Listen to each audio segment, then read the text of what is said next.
For most people, the name Sun Tzu conjures up images of ancient battlefields, charismatic generals, and those famous strategy quotes shared on social media by entrepreneurs who likely haven't even opened the book. We tend to view him as a mystical thinker who cracked the code of conflict psychology. But let's be honest, that image completely obscures the real point. When you strip away the cool slogans and the myth-making, you're left with a much more fascinating figure. Sun Tzu wasn't obsessed with winning battles, he was obsessed with avoiding them.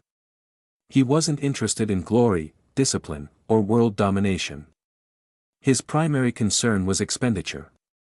In a world bleeding itself dry through constant warfare, Sun Tzu was the first thinker to make one truth uncomfortably clear: the greatest danger to a state isn't the enemy army across the field, it's the massive bill waiting for you when the dust settles. People think the art of war is about fighting.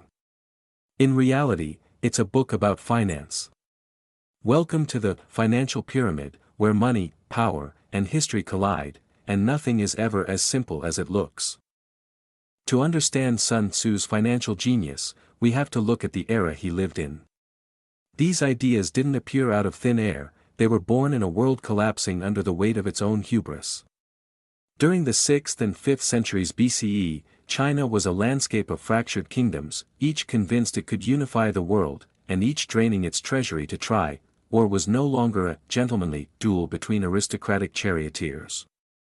It had transformed into a modern nightmare of mass infantry mobilization, requiring astronomical amounts of food, metal, and supply lines.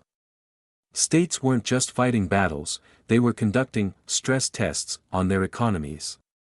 Whenever a king sent an army into the field, he was essentially taking out a loan against his future. Unfortunately, those loans often came due much sooner than expected. In the West, ancient warfare is often romanticized as tactical and heroic. But in this period, war was logistical before it was anything else. The moment an army moved, the meter started running. Horses, wagons, craftsmen, blacksmiths, cooks, armorers, everyone had to be fed and paid. A campaign lasting a few months could bankrupt a small state, one lasting over a year could collapse an empire. Kingdoms remained trapped in this cycle of insecurity, the ancient version of what we now call an arms race. Sun Tzu didn't enter this world as a sage in quiet contemplation, he entered as a strategist forced to solve an economic crisis disguised as a military one. We romanticize him today as an ancient CEO whisperer, but he was actually much closer to a risk manager. He looked at the numbers, the costs, and the timelines, and realized that the way states were conducting war was unsustainable. Victory meant nothing if the treasury was empty. Most rulers couldn't grasp this. They thought the enemy army was the threat, Sun Tzu believed their own spending was. That's why the most critical parts of the art of war deal with cost before they ever mention deception or morale. He explains how to keep war controlled and as cheap as possible. Even his most famous ideas are actually economic principles in disguise: winning without fighting. This isn't mysticism, it's cost avoidance. It's the art of getting the outcome you want without burning your capital.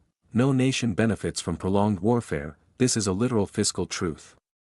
The longer a campaign drags on, the more the state's capacity to function erodes. When you read Sun Tzu through this economic lens, the book starts sounding less like poetry and more like an Excel spreadsheet. On the very first page, he lists 5 factors for success: the moral law, heaven, earth, the commander, method, and discipline. He is performing a risk assessment. He's asking, how resilient is your population, how efficient are your roads, how disciplined is your administration? He is measuring the state's resource management. His warnings on logistics are brutal in their honesty. When the army is far from home, the cost of transport makes every grain of rice worth its weight in gold. He explains that distance multiplies cost, drains the agricultural labor force, and that wasteful commanders bankrupt nations while winning meaningless skirmishes. Today, governments debate intelligence budgets in terms of ethics or security. Sun Tzu discussed it in terms of cost efficiency. A single spy can prevent an entire army from marching in the wrong direction. To him, foreknowledge, data, is the cheapest and most effective weapon available. Investing in information is far more profitable than spilling blood and emptying the vault. The same applies to speed. When he says, speed is the essence of war, he isn't just talking about being aggressive, he's using speed to lower costs. Every day an army spends in the field is a day of food consumption, wages, and financial exposure. A delayed victory is a wasted fortune.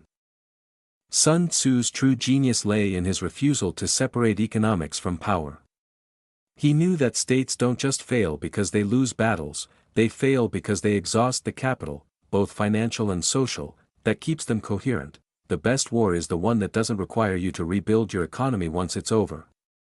This makes Sun Tzu less of a warrior and more of a steward or a financial officer, responsible for the long-term solvency of the nation. Throughout history, every empire that forgot this math, from Napoleon to the Soviets, eventually crashed into Sun Tzu's ledger. His message remains eternally relevant. Strength is not measured by how hard you can hit, but by how much you can afford to hit. History shows that when financial systems collide, it's not the bravest nation that prevails, but the most economically disciplined.